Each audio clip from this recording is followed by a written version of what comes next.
Pwede mo bang paalisin agad ang squatter na nakita mo sa lupa mo? Sagot dyan mga idol ay hindi basta-basta.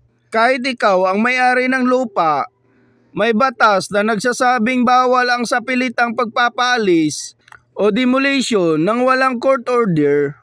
Ayon sa Republic Act 7279 o Urban Development and Housing Act, ang mga informal settlers ay may karapatan sa due process. Ibig sabihin, dapat may paunang abiso o court order at kung minsan ay relocation bago sila mapaalis.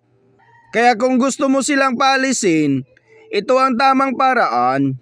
Magpadala ng demand letter na humihiling na lisanin nila ang lupa, idaan sa barangay para sa mediation.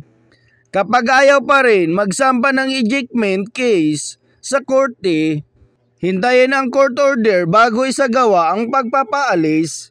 Kapag pinaalis mo na sila nang walang legal na proseso, maaari kang makasuha ng harassment, trespassing, o malicious mischief.